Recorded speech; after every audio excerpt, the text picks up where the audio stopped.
ಬೋಳಮಾನದೊಡ್ಡಿ ರಸ್ತೆಯಲ್ಲಿ ಆಶೀರ್ವಾದ ಲೇಔಟ್ ಸೇರಿದಂತೆ ಸರ್ವೆ ನಂಬರ್ 889/2/2 -2 932 897/134 896 879/5/6 990 ಮತ್ತು 901 ಸರ್ವೆ ನಂಬರ್ನ ಸರ್ಕಾರಿ ಭೂಮಿ ಕಬಳಿಕೆ ಮಾಡಿರುವ ರವೀಂದ್ರ ಜಲ್ದಾರ್ ವಿರುದ್ಧ ವಿಶೇಷ ಭೂ ನ್ಯಾಯಾಲಯದಲ್ಲಿ ದೂರು ದಾಖಲಿಸಲಾಗುವುದು ಎಂದು ರಾಯಚೂರು ನಗರ ಉಸ್ಮಾನಿಯಾ ತರಕಾರಿ ಮಾರಾಟಗಾರರ ಕ್ಷೇಮಾಭಿವೃದ್ಧಿ ಸಂಘದ ಅಧ್ಯಕ್ಷ ಎನ್ ಮಹಾವೀರ್ ಹೇಳಿದರು.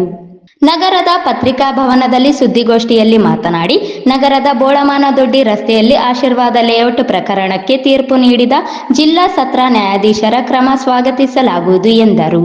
ಬಿಜೆಪಿ ಜಿಲ್ಲಾ ಕಾರ್ಯದರ್ಶಿ ರವೀಂದ್ರ ಜಲ್ದಾರ್ ಆಶೀರ್ವಾದ್ ಲೇಔಟ್ ಅನ್ನು ಕಬಳಿಸಿ ಹಿಂದೆ ನಿವೇಶನ ಪಡೆದಿದ್ದವರನ್ನು ಖಾಲಿ ಮಾಡಿಸಿ ಗೂಂಡಾ ಪ್ರವೃತ್ತಿಯನ್ನು ನಡೆದುಕೊಂಡು ಆಶೀರ್ವಾದ ಲೇಔಟ್ನ ನಿವೇಶನಗಳನ್ನು ಮನಬಂದಂತೆ ಮಾರಾಟ ಮಾಡಿದ್ದಾರೆ ಎಂದು ದೂರಿದರು.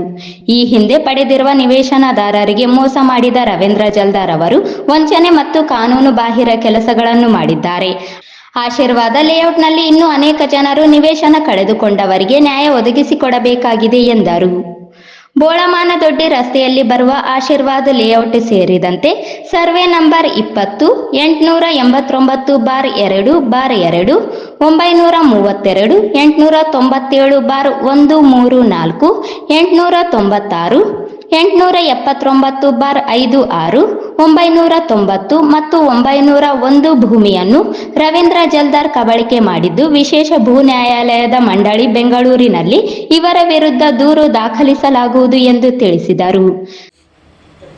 ಕಾನೂನು ಬಾಹಿರ ಕೆಲಸಗಳ ಸೃಷ್ಟಿಕರ್ತ ರವೀಂದ್ರ ಜಲ್ದಾರ್ ಇಡಿ ಮತ್ತು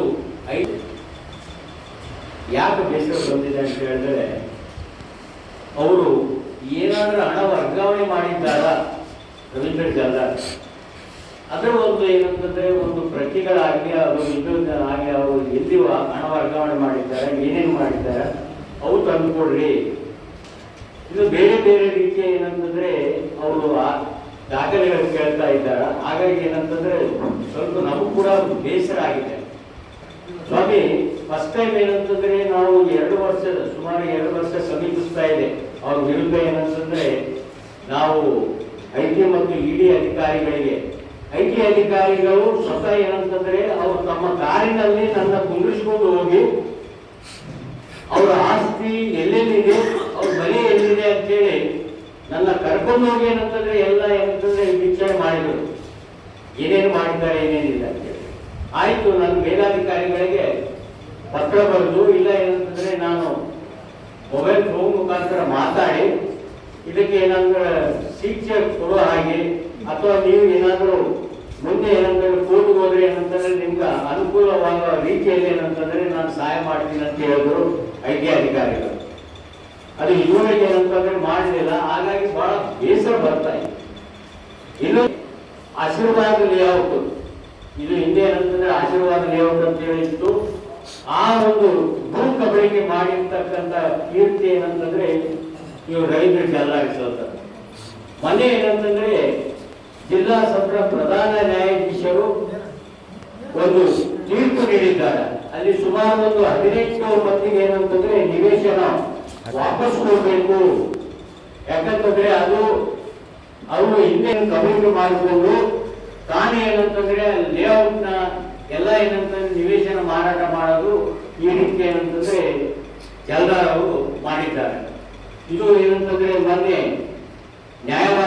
ಹಿರಿಯ ನ್ಯಾಯವಾದಿಗಳಂತ ರಸ್ತಾಪುರ್ ಅವರು ಏನಂತಂದ್ರೆ ಈ ಕೋರ್ಟಿನಲ್ಲಿ ಈ ನಿವೇಶನ ಯಾರ್ಯಾರು ಕಳ್ಕೊಂಡಿದ್ದಾರ, ಅವ್ರ ನಿವೇಶನ ಮೊದಲು ಕಳ್ಕೊಂಡವರು ಅವರಿಗೆ ನ್ಯಾಯ ಒದಗಿಸಿಕೊಡ್ತಿದ್ದಾರ, ಅವರಿಗೆ ಮತ್ತು ನ್ಯಾಯಾಧೀಶರಿಗೆ ನಾವು ಅಭಿನಂದನೆ ಸಲ್ಲಿಸ್ತೀವಿ. ತರಕಾರಿ ಮಾರುಕಟ್ಟೆಗೆ ಸಂಬಂಧ ಇಲ್ಲದವರು ತರಕಾರಿ ಮಾರಾಟಗಾರರಿಗೆ ಬರುವ ಆದಾಯ ನಷ್ಟವನ್ನು ಮಾಡಿದ್ದಾರೆ. ಕಳೆದ 4-5 ವರ್ಷಗಳಿಂದ ನಗರಸಭೆಗೆ ಸುಮಾರು 60 ಲಕ್ಷದಿಂದ 70 ಲಕ್ಷ ರೂಪಾಯಿ ಆದಾಯ ಬಾರದಿರಲು ರವೀಂದ್ರ ಜಲ್ದಾರ್ ಕಾರಣವಾಗಿದ್ದಾರೆ ಎಂದು ಆರೋಪಿಸಿದರು. ನಗರಸಭೆ ಪೌರಾಯುಕ್ತ ಗುರುಸಿದ್ದಯ್ಯ ಹಿರೇಮಠ ಅವರನ್ನು ಕೂಡಲೇ ವರ್ಗಾವಣೆ ಮಾಡಿಸಬೇಕು ಎಂದು ವಿಜ್ಞಾನ ಮತ್ತು ತಂತ್ರಜ್ಞಾನ, ಸಣ್ಣ ನೀರಾವರಿ ಸಚಿವರಾದ ಎನ್.ಎಸ್. ಬೋಸರಾಜು ಅವರಿಗೆ ಮನವಿ ಮಾಡಲಾಗುವುದು.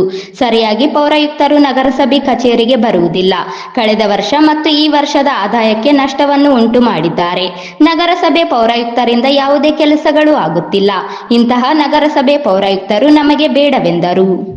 2014ರಲ್ಲಿ ರಾಯಚೂರು ಎಪಿಎಂಸಿ ವತಿಯಿಂದ ನಿವೇಶನ ಹಂಚಿಕೆ ಕಾನೂನು ಬಾಹಿರವಾಗಿದೆ.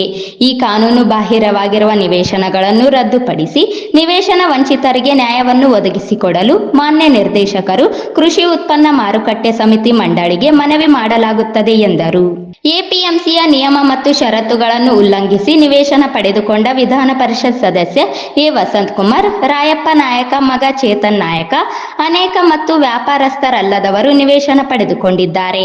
ಹೈಕೋರ್ಟ್ನಲ್ಲಿ ಪ್ರಕರಣ ಮುಂದುವರೆಸಲು ಹೈಕೋರ್ಟ್ಗೆ ಮರು ಅರ್ಜಿ ನಿರ್ಧರಿಸಿದೆ ಎಂದು ತಿಳಿಸಿದರು. ತಮಗೆಲ್ಲರೂ ಗೊತ್ತಿದೆ, ಅನಧಿಕೃತ ತರಕಾರಿ ಮಾರುಕಟ್ಟೆ ಏನು ಎಮ್ಮೆರಣ ಸರ್ಕಲ್ನಿಂದ IDSMT ಲೇಔಟ್ ಆಕಾಶವಾಣಿ ಕೇಂದ್ರದ ಮಧ್ಯದಲ್ಲಿ ಏನಂತಂದ್ರೆ ಸುಡುಗಾಡಿನಲ್ಲಿ ಸ್ಮಶಾನದಲ್ಲಿ ಅದು ಯಾವುದೋ ಒಂದು ಪ್ರೈವೇಟ್ ಒಂದು ಜಾಗದಲ್ಲಿ ಏನಂತಂದ್ರೆ ಎಮ್ಮೆರಣ ಸರ್ಕಲ್ ವೃತ್ತದಿಂದ ಸ್ಥಳಾಂತರಗೊಂಡ ಮೇಲೆ ಇವನು ಏನಂತಂದ್ರೆ ಹೋಗಿ ಅಲ್ಲಿ ಎಲ್ಲರ ಕೂಡಿಸಿ ಏನಂತಂದ್ರೆ ನಗರಸಭೆಗೆ ಆದಾಯ ಕೂಟ ಮಾಡಿದ್ದಾನ.